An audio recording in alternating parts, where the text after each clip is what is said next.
Kisah tentang seorang lelaki yang dibesarkan sebagai seorang wanita. Ini antara salah satu eksperimen yang unethical dalam bidang psikologi.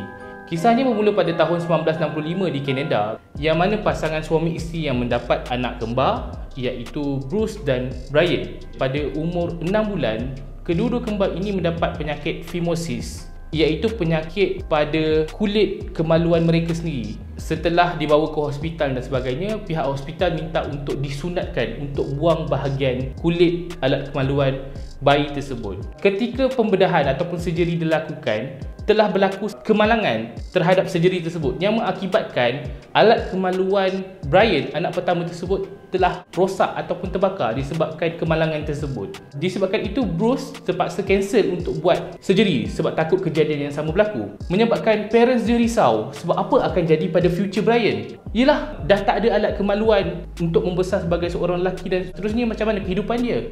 Setelah beberapa bulan, pasangan keluarga ini berjumpa dengan seorang ahli psikologi yang bernama John Money. John Money ni adalah seorang psikologi yang arif dalam bidang gender dan sebagainya, sexuality. John Money sentiasa percaya tentang gender identity ini adalah social construct. Jadi bila mana dia mendengar kisah Brian ini, dia terus mencadangkan untuk Brian ditukarkan jantinanya untuk menjadi seorang wanita, dan alat kemaluan lelaki tu memang dah tak boleh dah buat apa-apa. Maksudnya dah tak boleh nak dirawat dan sebagainya. Jadi dibuang dan diganti dengan alat kemaluan wanita, iaitu digantikan dengan vagina palsu. Pada awalnya pasangan suami isteri ni macam agak ragu-ragu, macam betul ke?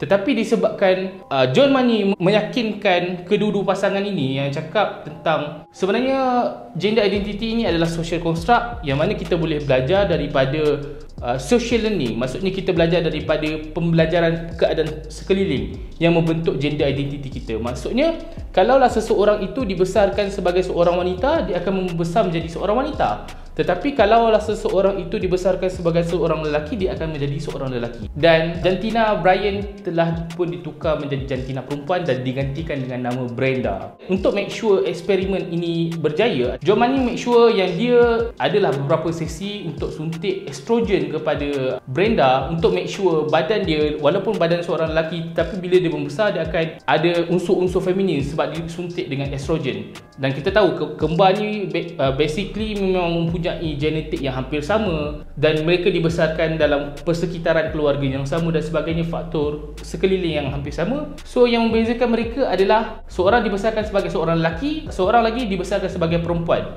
John Money percaya kalau eksperimen terhadap Brenda ini berjaya, maksudnya terbuktilah gender identity merupakan social construct. Tetapi semakin Brenda membesar, sifat kelakiannya semakin menyelah, dan sehingga waktu sekolah orang ramai ataupun kawan-kawan sekolah dia panggil dia macam tomboy sebab sifat kelakian dia tu semakin keluar. Sampailah satu peringkat umur ketika dia 15 tahun, mak ayah dia decide untuk memberitahu hal yang sebenar terhadap Brenda, iaitu sebenarnya dia adalah seorang lelaki. Lepas Brenda tahu yang dia sebenarnya adalah lelaki, dia decide untuk menjadi lelaki semula dengan menggunakan nama David Reimer. Dan disebabkan itu eksperimen ini dinamakan sebagai David Reimer Experiment.